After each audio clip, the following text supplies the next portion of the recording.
and diversity. Join Dr. Kehinde Adenegan on a mathematical journey through 16 episodes of twists and turns. Don't miss out. Watch it on YouTube and be part of the adventure of a story of resilience and diversity. So come and explore Hexagon City, where maths meet human affairs.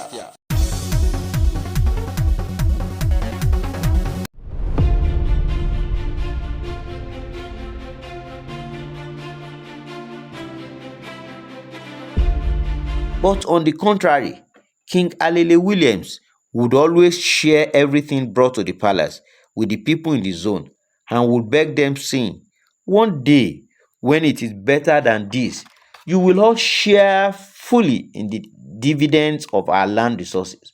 We are all committed to getting better yields someday." As the years went by, almost at the tail end of his kingship, the king discovered that those on whose hands he leaned were the ones causing problems for his kingdom. He took them before the chief priest, where they were taken to the Oracle shrine for necessary punishment. However, a drama played out in the shrine of the chief priest as those accused of stealing the land resources brought abominable items to the shrine and hence fainted. Abomination, abomination, abomination. These must not be seen in the shrine. Cried out Mebine, the chief priest. Those people were quickly rushed out of the shrine. On another day, the offenders were summoned by the chief priest, and the same incident occurred. It was later discovered by the chief priest that it was a ploy by the offenders, who were royal council members, who used to come to the shrine with abominable materials, so that the oracle would not judge them. The chief priest, Mebine, had been carrying out his activities in time immemorial, and from his forefathers remarked, "I have never witnessed those cunning ways which the accused have been displaying at the oracle shrine."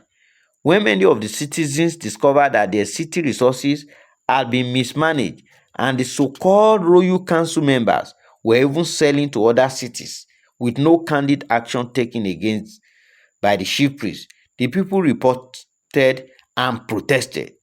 Diko, a young farmer in the city, was the leader of the protest. While addressing the mammoth crowd gathered at the city square, Diko said, "Our royal council members no longer call stealing its name, but they refer to it as displacement of materials, and the speed of the displacement of this material is quite unbearable. Those who do not have support from the royal courtyard, or people to stand by them, are always taken to the shrine and judged accordingly.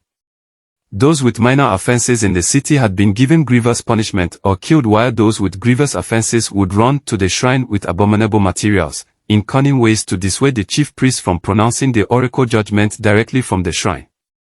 Where is the equality sign in our equation? We have been taken for granted, and we will no longer allow this in Hexagon City." These were the words of Diko, who led the protest. The actions of the kind-hearted king did not go well with the people in the city anymore. With the farm products and resources stolen by those in charge, the citizens decided to show the king the way out of the throne when it was not yet time to leave the throne. People started agitating for a change of the king, whose reign had not been so firm, to the extent that the situation had allowed injustice, theft, corruption, and ill-treatment of the land workers. The workers on the farm and other sectors in the city just wanted change, and they wanted to change King Alele-Williams at all costs.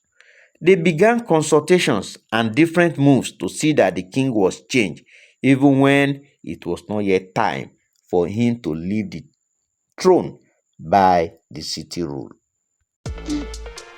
Of the greatest, of the greatest, of the greatest, of the greatest people of Hexagon. Oh, I stand before you people today to say we don't go agree. We don't go agree to oppression. We don't go agree to corruption. We don't go agree to impunity. We don't go agree to all this oppression.